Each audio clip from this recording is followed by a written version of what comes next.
Assalamu alaikum wa rahmatullahi wa barakatuh. Bismillah, alhamdulillah, assalatu wassalamu ala rasulillah wa ala alihi wa sahbihi ajma'in amma ba'd. Dear brothers and sisters, we have studied the story of three men in our childhood already. Story of rich, a warrior and a scholar. They all three worked hard in their areas and they were very famous. But in the court of Allah, they were thrown into hellfire. Why? Because their intention was wrong. They were motivated with the worldly affairs of fame and reputation. They have done all these to get the appraisal from the people, but they are backfired in the court of Allah. My dear brothers and sisters, this is a very, very serious topic we should discuss, my friends. In Islam, purity of intention or ikhlas is the first and basic requirement of every act you do, every act of worship and every good deed. Like we see in the hadith reported by Umar radiallahu anhu, he said, I heard the messenger of Allah say, إِنَّمَا الْأَعْمَالُ بِالنِّيَّاتِ Verily the deeds are by intention. You can get to this hadith as the first one of Arba'un Nawawi. It means that the value of good deed depends upon the intention with which it was done. If it is purely for God, it's priceless. It's incredible.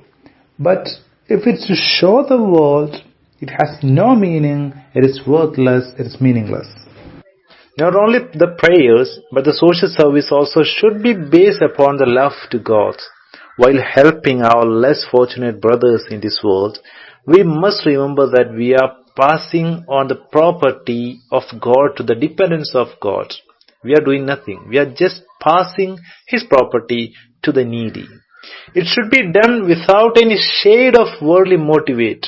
A help given with a motive for gaining worldly advantage or benefit is a body without soul. A charity done with a secret desire to enhance one's social standing destroys the fiber of the charity. It destroys the giving. It destroys the sole purpose of charity. The first step to improve the quality of ikhlas is to make sure that your action is not prohibited by God. For example, a person cannot drink wine or rob a bank and say that he or she is doing it with good intention. According to Islam, ends do not justify means. The goal of your act does not justify means. If a person has a noble objective, then his or her intention must also be noble. It should be fine. Second is being conscious of God by realizing that God is present at all times and that He is aware of all your inner thoughts and motives. The Quran refers to this by saying what means.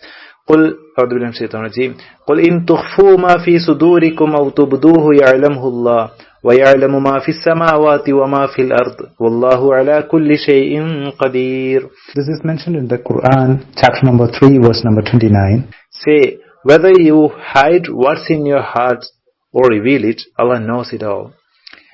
He knows what's in the heavens and what's on earth, and Allah has power over all things. Third is to develop the habit of giving some thought to any action before actually doing it. This includes, for example, seeking God's approval and pleasure when giving charity and not intending to impress people by it. Quran makes reference to this saying, what means? إِنَّمَا نُطْعِمُكُمْ لِوَجْهِ اللَّهِ لَا نُرِيدُ مِنْكُمْ جَزَاءً وَلَا شُكُورًا.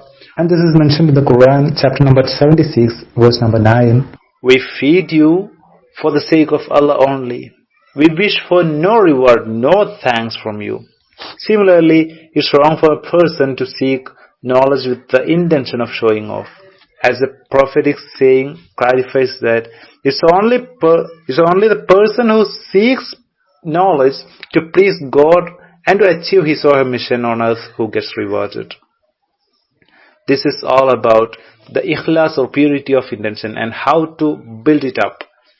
Thank you very much. Assalamu alaikum wa rahmatullahi wa barakatuh.